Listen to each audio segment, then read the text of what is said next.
यहाँ से लेकर पूरा चारों तरफ, मंदिर के चारों तरफ पूरा अवशेष फैला हुआ है, और ये मंदिर का ही अवशेष है क्या? सुप्रभात दोस्तों, हम लोग सब हो चुके हैं रेडी। देख लीजिए सब लोग रेडी हैं, और हम लोग अभी जा रहे हैं माँ मुंडेश्वरी के मंदिर। अभी हम लोग को जाना है बिल्कुल उस पहाड़ के ऊपर। जैसा कि लोकल्स ने बताया कि गाड़ी जो है पहाड़ तक चढ़ जाएगी पूरी।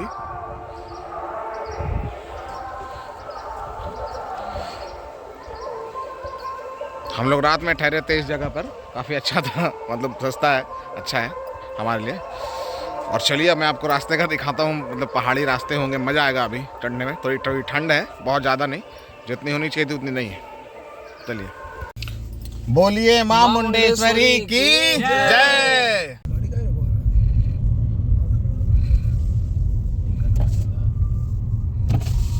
अबे वो सब्जी वो प्रसाद के लिए बुला रहे हैं, प्रसाद के लिए।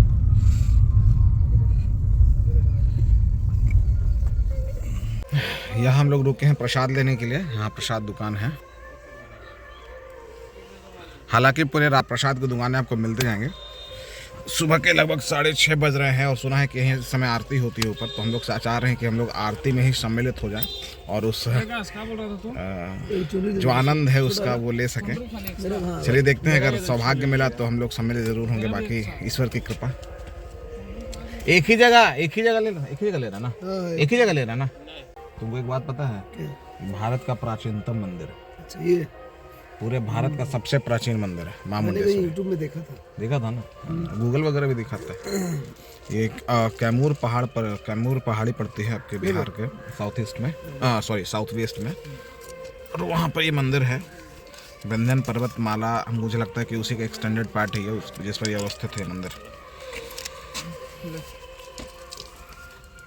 क्या बोला, रात में क्या हुआ था? यार आया था यहाँ पर हमारा, जहाँ हम रुके, जहाँ हम ठहरे हुए थे, वहाँ पर पूरा जंगली क्षेत्र है, मतलब पूरा ही जंगली क्षेत्र है। जहाँ पर रात में भी आकाश को सियार दिखा है, शायद कुछ मिलने वालने आया था इससे। काफी पुरानी जान पहचान है इस लड़के से। बोला चाचा एक दो होइएगा।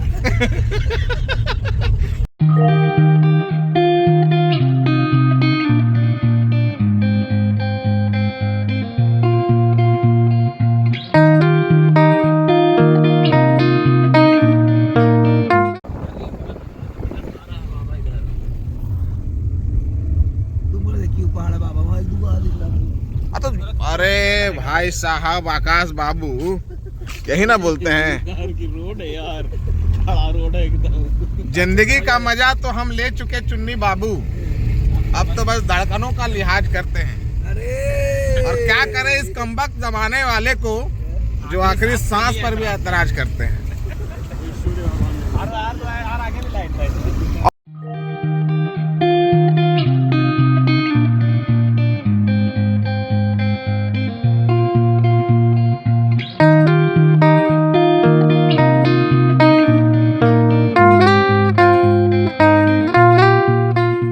मिनट की राइड के बाद हम पहुंच चुके हैं माँ मुंडेश्वरी के दरबार में। यहाँ आप मेरे पीछे देख सकते हैं मुख्य मंदिर है। यहाँ से कुछ सीढ़ियाँ चढ़नी है हमको, और हमने भगवान सूर्य को देखिए कितना शानदार।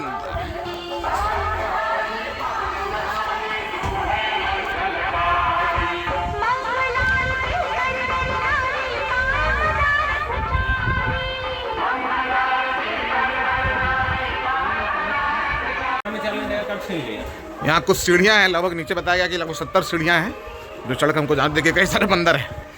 हाँ सही में बचा लेना आकाश।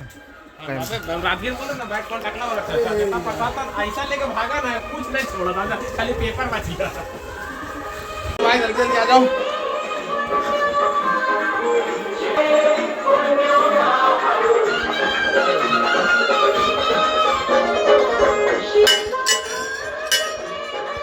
ये मंदिर का शिखर पर स्थित प्रवेश द्वार है, और अभी ये बंद है। बंद होने के पीछे कारण ये है कि यहाँ पर अभी आरती की तैयारी चल रही है, इस कारण से भी वहाँ का पट को बंद रखा गया है। अभी आरती की तैयारी हो जाएगी, फिर हम लोग अंदर जाएंगे, आरती में सम्मिलित होंगे। तब तक हम लोग मंदिर की और बाकी विशेषताओं को देखते हैं। जैसे कि इस मंदिर का अगर आप स्ट्रक्चर देखेंगे तो आपको महसूस होगा कि जिस तरीके से आसपास के और मंदिर बने हुए जिस शैली में, उसी शैली में बना और उसी पत्थर का प्रयोग हुआ। मुझे लग रहा है कि विंध्यन क्रम की चट्टानों का ही प्रयोग यहाँ पर है इस मंदिर को बनाने में। और एक और चीज़ खास है यहाँ पर, देखिए ऊपर जो है इसका टॉप इस तरह से नज़र आ रहा है, मतलब कुछ ऐसा अधूरा महसूस हो रहा है। अब इसका कारण क्या है नहीं पता, बट ऐसा अनुमान मुझे लग रहा है कि शायद खंडित किया गया हो कभी इस मंदिर को, और इस कारण से ये स्थिति है। यहाँ से देखिए मंदिर का पूरा दृश्य, यही है मुख्य मंदिर, और मुख्य मंदिर का जो भवन है वो यही है। बाकी आसपास जो चट्टानें हैं वो आपको दिखा रही हैं, जैसे यहाँ पर देखिए ये एक और लगता है खुदाई में निकली हुई है कुछ वस्तुएं हैं, कुछ चट्टान हैं। आसपास ऐसी चीज़ों की भरमार है।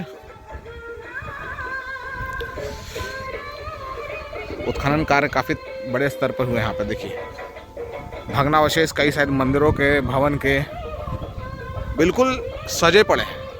ऐसा लग रहा है कि शायद खंडन हुआ है इस मंदिर का, कभी हुआ होगा किसी समय, मुगलों के समय या कभी भी, कुछ कह नहीं सकते, मुझे जानकारी भी नहीं है। लेकिन ओवरऑल अगर मैं बात करूँ तो मंदिर का जो पूरा परिसर है वो बहुत ही खूबसूरत है, मतलब काफ़ी बड़ा है और बिल्कुल प्राकृतिक जो आपको अनुभूति है वो यहाँ पर होगी। आप चारों तरफ ये देखिए, एक बार मैं दिखाता हूँ आपको।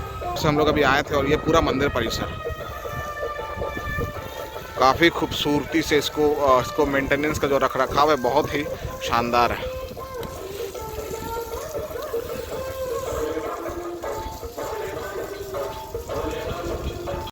मंदिर को देखकर जो अंदर से फील आ रहा है वो बताओ भाई। मतलब अद्भुत, रास्ता भी खतरनाक, और भारत का सबसे प्राचीनतम मंदिर में से एक।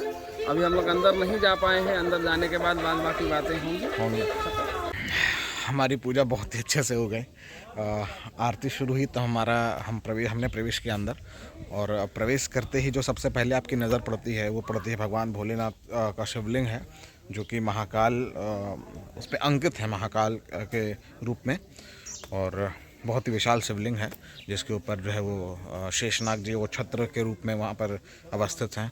और साथ ही साथ फिर आप अंदर बढ़ते हैं तो फिर माँ की प्रतिमा है जो माता मुंडेश्वरी के नाम से प्रसिद्ध है।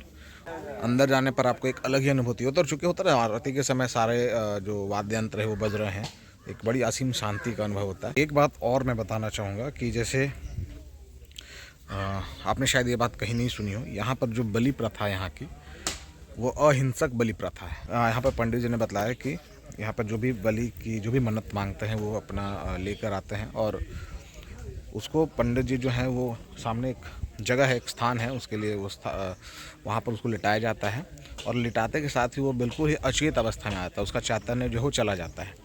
और जब पंडित जी जो भी अपना उनकी जो प्रक्रिया है वो करने के बाद जब वो उस पर अक्षत के साथ मंत्रों के द्वारा अक्षत छींटते हैं तब वो वापस से सचेत हो उठता है। तो ये अपने आप में सुनकर ही बड़ा आश्चर्यचकित करने वाला है और सामने से देखने वाला भी है। तो खैर अभी तो मैं यहाँ पर ऐसा कोई दिख नहीं रहे जिससे मैं ये देख सकूँ, बट कभी मौका मिला या किसी को आपको देखना है तो आप प्लीज़ यहाँ आए और सामने से देख सकते हैं। ये एक चमत्कार ही कहा जा सकता है। और एक और ख़ास बात जो मैंने अभी तक नोटिस नहीं की थी, यहाँ पर बाहर में भगवान नंदी जो हैं वो भी विराजमान हैं, बट उनकी जो प्रतिमा है जो वो खंडित अवस्था में आ गई, शायद अब जैसे भी हो, अब अक्षय हो गया है या क्या हुआ, बट वो खंडित अवस्था में है। उसके बाद ही मुझे पता चला कि अंदर भगवान शिव का भी मतलब स्थान है। तो खैर कुल मिलाकर बहुत ही अच्छा लगा, बहुत आनंद आया।